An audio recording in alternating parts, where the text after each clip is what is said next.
the 17th hour, from 9 to 10 a.m.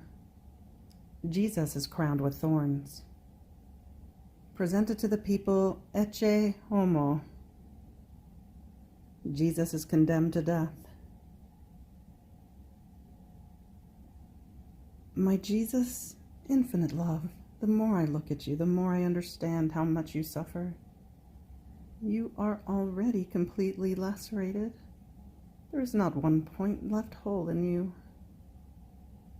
The executioners, enraged in seeing that in so many pains you look at them with so much love, and that your loving gaze, forming a sweet enchantment, almost like many voices, prays and supplicates for more pains and new pains, though inhuman, yet forced by your love, make you stand on your feet. Unable to stand yourself, you fall again into your own blood, and irritated, with kicks and shoves they make you reach the place where they will crown you with thorns. My love, if you do not sustain me with your gaze of love, I cannot go on seeing you suffer. I feel a shiver in my bones. My heart throbs. I feel I am dying. Jesus, Jesus, help me. And my lovable Jesus says to me, my child, courage, do not miss anything of what I suffered. Be attentive to my teachings. I have to redo man in everything. Sin has removed the crown from him, and has crowned him with opprobrium and with confusion, so he cannot stand before my majesty. Sin has dishonored him, making him lose any right to honors and to glory. This is why I want to be crowned with thorns, to place the crown on man's forehead and to return to him all rights, to every honor and glory. Before my Father, my thorns will be reparations and voices of defense for many sins of thought, especially pride. And for each created mind, they will be voices of light and supplication, that they may not offend me. Therefore, unite yourself to me, and pray and repair together with me.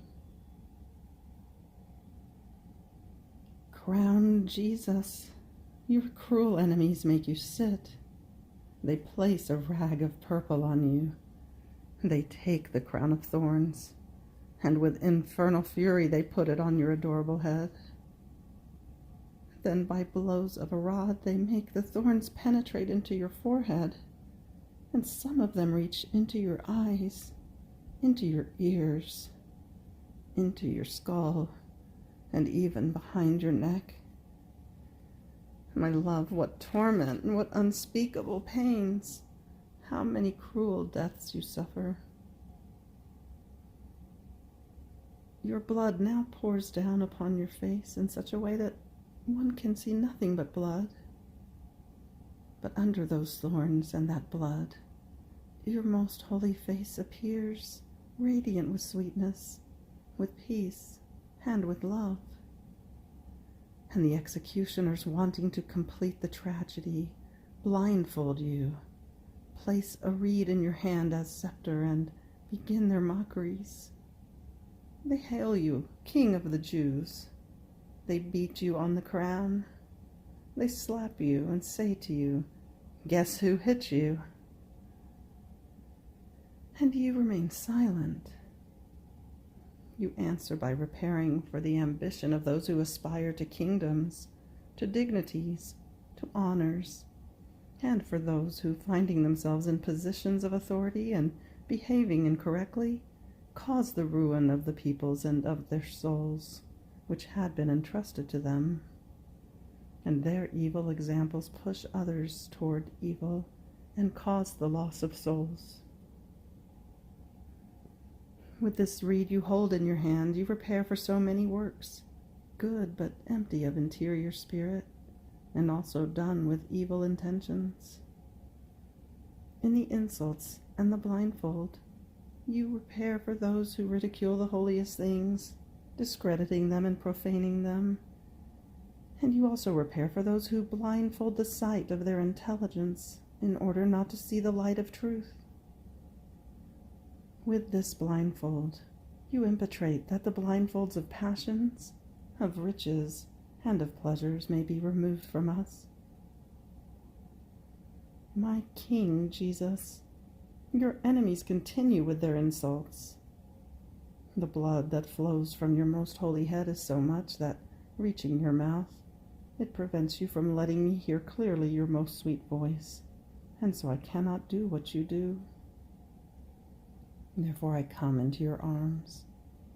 I want to sustain your pierced and suffering head, and I want to place my head under those thorns in order to feel their pricks. But as I say this, my Jesus calls me with his loving gaze, and quickly I embrace his heart, and I try to sustain his head. Oh, how beautiful it is to be with Jesus, even in the midst of 1,000 torments. And he says to me, "My child, these thorns say that I want to be constituted king of each heart. To me belongs every dominion. Take these thorns and prick your heart. Let everything that does not belong to me come out, and then leave one thorn inside as the seal that I am your king, and to prevent any other thing from entering into you. Then go through every heart, and pricking them, let all the fumes of pride and the rottenness which they contain come out, and constitute me king of all." My love, my heart breaks in leaving you. Therefore I pray you to deafen my ears with your thorns, that I may hear only your voice. Cover my eyes with your thorns, that I may look at you alone. Fill my mouth with your thorns, that my tongue be mute to everything that may offend you, and be free to praise you and bless you in everything. Oh, my King Jesus, surround me with thorns, that they may hold me in custody, defend me, and keep me all intent on you. And now I want to dry your blood and kiss you, because I see that your enemies take you to Pilate, who will condemn you to death. My love, help me to follow your sorrowful way, and bless me. Jesus once again before Pilate, who shows him to the people. My crown, Jesus, wounded by your love and transfixed by your pains, my poor heart cannot live without you, so I search for you, and I find you before Pilate once again. But what a moving scene! The heavens are horrified, and hell trembles with fear and rage. Life of my heart, my gaze cannot bear the sight of you without feeling like dying. But the enrapturing power of your love forces me to look at you, that I may comprehend your pains well. And I contemplate you amid tears and sighs. My Jesus, you are naked, but still you clothe yourself. I see you are clothed with blood, your flesh torn, your bones uncovered, your most holy face unrecognizable. The thorns stuck in your most holy head reach into your eyes, into your face, and I see nothing but blood, which, pouring down to the ground, forms a bloody torrent beneath your feet. My Jesus, I can no longer recognize you because of the way you have been reduced. Your state has reached the most profound excesses of humiliations and spasms. I can no longer bear the sight of you, so sorrowful. I feel I am dying. I would want to snatch you from the presence of Pilate to enclose you in my heart and give you rest. I would want to heal your wounds with my love and flood the whole world with your blood, to enclose all souls in it and conduct them to you as the conquest of your pains. And you, O patient Jesus, seem to look at me with difficulty through the thorns, and you say to me, "My child, come into these bound arms of mine.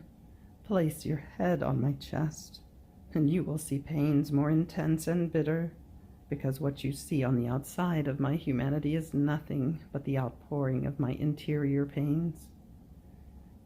Pay attention to the beats of my heart, and you will hear that I repair for the injustices of those who command, for the oppressions against the poor and the innocents subordinated to kings, for the pride of those who, in order to preserve dignities, positions, riches, do not hesitate to break any law and to harm their neighbor, closing their eyes to the light of truth.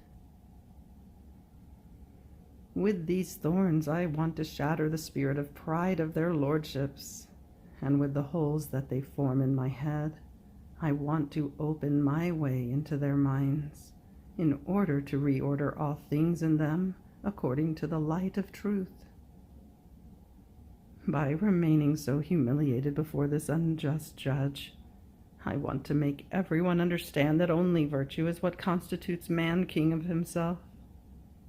And I teach to those who command that virtue alone, united to upright knowledge, is worthy and capable of governing and ruling others, while all other dignities without virtue are dangerous and deplorable things. My child, echo my reparations and continue to be attentive to my pains. My love, I see that in seeing you reduced so badly, Pilate shudders and, deeply impressed, exclaims, "How can there be so much cruelty in human breasts? Ah, this was not my will in condemning him to the scourging." And wanting to free you from the hands of the enemies, in order to find more convenient reasons, all humbled, removing his gaze from you, because he cannot sustain your sight, too painful, he questions you again. "But tell me, what have you done? Your people gave you into my hands. Tell me, are you a king? What is your kingdom?" At the storming questions of Pilate, you, O my Jesus, do not answer. And recollected within yourself, you think about saving my poor soul at the cost of so many pains. And since you do not answer, Pilate adds, "Do you not know that it is in my power to release you or to condemn you?" But you, O my love, wanting to make the light of truth shine in the mind of Pilate, answer, "You would have no power over me if it did not come to you from above. Therefore those who gave me into your hands have committed a sin graver than yours." Almost moved by the sweetness of your voice, irresolute as he is, with his heart in a tempest, thinking that the Jews would be more compassionate, Pilate decides to show you from the balcony, hoping that they may be moved to compassion in seeing you so tortured, so as to be able to release you.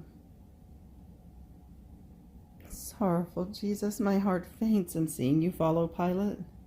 You walk with difficulty, bent over under that horrible crown of thorns. Your blood marks your steps, and as you go out, you hear the tumultuous crowd anxiously awaiting your condemnation. Imposing silence in order to call the attention of all and to be heard by all, Pilate, with repugnance, takes 2 hems of the purple rag that covers your chest and shoulders. He lifts it so that all may see how you are reduced, and says in a loud voice, "Ecce Homo." Here is the man. Look at him. He no longer has the features of a man. Observe his wounds. He can no longer be recognized. If he has done evil, he has already suffered enough, or rather too much. I already regret having made him suffer so much. Therefore let us set him free. Jesus, my love, Allow me to sustain you, because I see that, unable to stand under the weight of so many pains, you stagger. Ah, in this solemn moment your destiny is decided. At the words of Pilate, all become profoundly silent, in heaven, on earth, and in hell. And then, as though in one single voice, I hear the cry of all, "Crucify him! Crucify him! We want him dead at any cost." My life, Jesus, I see you tremble. The cry of death descends into your heart, and among these voices you recognize the voice of your dear Father, which says, "My son, I want you dead, and dead crucified." Ah, you also hear your mamma, who, though pierced and desolate, echoes your dear Father, "Son, I want you dead." The angels, the saints, hell, everyone in one voice cries out, "Crucify him! Crucify him!" There is not one soul who wants you alive. And how to my deepest blush, sorrow, and horror, I too feel forced to cry out by an irresistible force, "Crucify him!" My Jesus, forgive me if I too, a miserable, sinful soul, want you dead. But I pray you to make me die together with you. In the meantime, O my tormented Jesus, moved by sorrow, you seem to say to me, "My child, cling to my heart, and take part in my pains and in my reparations. This moment is solemn. Either my death or the death of all creatures must be decided. In this moment, two currents pour into my heart. In one there are all the souls who, if they want me dead, it is because they want to find life in me. And so by my acceptance of death for them, they are released from the eternal condemnation, and the doors of heaven open to receive them. In the other current, there are those who want me dead out of hatred and as confirmation of their own condemnation. And my heart is lacerated and feels the death of each one of them and the very pains of hell. Ah, my heart cannot bear these bitter pains. I feel death at each heartbeat, at each breath, and I keep repeating, "Why will so much blood be shed in vain? Why will my pains be useless for so many? Ah, child, sustain me, for I can take no more. Take part in my pains. May your life be a continuous offering for the salvation of souls, so as to soothe pains so excruciating for me." My heart, Jesus, your pains are mine, and I echo your reparations. But I see that Pilate is astonished, and he hastens to say, "How can this be? Should I crucify your king? I find no guilt in him to condemn him." And the Jews cry out, deafening the air, "We have no other king but Caesar, and if you do not condemn him, you are not a friend of Caesar. Insane! Insane! Crucify him! Crucify him!" Not knowing what else to do for fear of being deposed, Pilate has a bucket of water brought to him, and washing his hands, he says, "I am not responsible for the blood of this just one." And he condemns you to death. But the Jews cry out, "May his blood fall upon us and upon our children." And in seeing you condemned, they make feast. They clap their hands. They whistle and shout. While you, O Jesus, repair for those who, finding themselves in high positions, out of vain fear and in order not to lose their places, break the most sacred laws, not caring about the ruin of entire peoples, favoring the evil and condemning the innocent. You repair also for those who, after sin, provoke the divine wrath to punish them. But while you repair for this, your heart bleeds with sorrow in seeing your chosen people struck by the malediction of heaven, which they themselves with full will have wanted, sealing it with your blood, which they cursed. Ah, your heart faints. Allow me to sustain it in my hands, making your reparations and your pains my own. But your love pushes you higher, and impatient you already look for the cross. My life, I will follow you, but for now rest in my arms. Then we will reach Mount Calvary together. Therefore remain in me and bless me. End of 17th hour. Fiat. 17th hour. Reflections and practices. From 9 to 10, crowned with thorns, Jesus is mocked as king and subjected to unheard of insults and pains. He repairs in a special way for the sins of pride. And do we avoid sentiments of pride? Do we attribute to God the good that we do? Do we consider ourselves inferior to others? Is our mind always empty of any other thought in order to give rise to grace? Many times we do not give rise to grace by keeping our mind filled with other thoughts.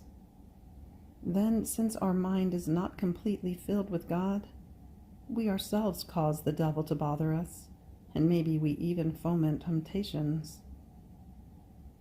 When our mind is filled with God, as the devil approaches us, not finding the place toward which to direct his temptations, confused, he flees. In fact, holy thoughts have so much power against the devil that, as he is about to approach us, they wound him like many swords and cast him away. Therefore we lament unfairly when our mind is bothered and tempted by the enemy. It is our poor surveillance that pushes our enemy to assault us. He is spying on our mind in order to find little gaps and attack us. Then, instead of relieving Jesus with our holy thoughts and removing the thorns from him, ungrateful, we push them into his head, making him feel the pricking more sharply. In this way, grace remains frustrated and cannot carry out the crafting of its holy inspirations in our mind. Many times we do even worse. As we feel the weight of temptations, instead of bringing them to Jesus, making of them a bundle to be burned by the fire of his love, we worry, we become sad, and speculate on those very temptations. Therefore, not only does our mind remain occupied by evil thoughts, but all our poor being remains as though soaked with them. And so it would almost take a miracle from Jesus to free us. And Jesus looks at us through those thorns, and calling us, he seems to say, "Ah, my child, you yourself do not want to cling to me. If you had come immediately to me, I would have helped you to free yourself from the bothers that the enemy brought into your mind, and you would not have made me sigh so much for your return. I asked for help from you in order to be freed from thorns so sharp, but I waited in vain, because you were occupied with the work that your enemy had given you. Oh, how much less tempted you would be if you came immediately into my arms. Then, fearing me and not you, the enemy would leave you immediately. My Jesus, may your thorns seal my thoughts in your mind and prevent the enemy from causing any sort of temptation. When Jesus makes himself felt in our mind and in our heart, do we reciprocate his inspirations, or do we place them into oblivion? Jesus is mocked as king, and do we respect all the holy things? Do we use all the reverence that befits them, as if we were touching Jesus Christ himself? My crown, Jesus, let me feel your thorns, so that I may understand from their pricks how much you suffer, and I may constitute you as king of my whole self. Showed from the balcony, Jesus is condemned to death by those people who had been loved and who had benefited so much from him. Loving Jesus accepts death for us in order to give us life. And are we ready to accept any pain to prevent Jesus from being offended and from suffering? Our pain must be accepted so as not to make Jesus suffer. And since he suffered infinitely in his humanity, and since we have to continue his life on earth, we must reciprocate the pains of the humanity of Jesus Christ with our own pains. How do we compassionate the pains that Jesus suffers in seeing many souls being snatched from his heart? Do we make his pains our own so as to relieve him from all that he suffers?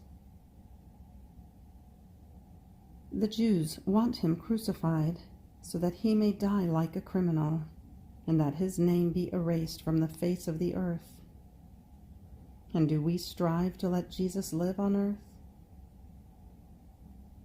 With our acts, with our example, with our steps, we must put a divine mark in the world, so that Jesus may be recognized by all, and so that, through our works, his life may have a divine echo, heard from one end of the world to another.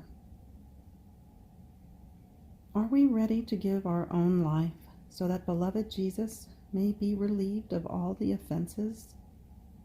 Or do we rather imitate the Jews, people so much favored, almost like our own souls, which are loved so much by Jesus, and shout like them, Crucifigatur, meaning, let him be crucified? My condemned Jesus, may your condemnation be my own, which I accept for love of you.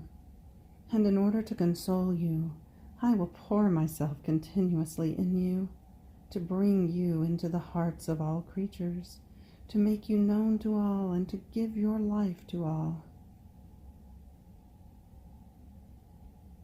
End of the 17th hour Reflections and Practices. Fiat.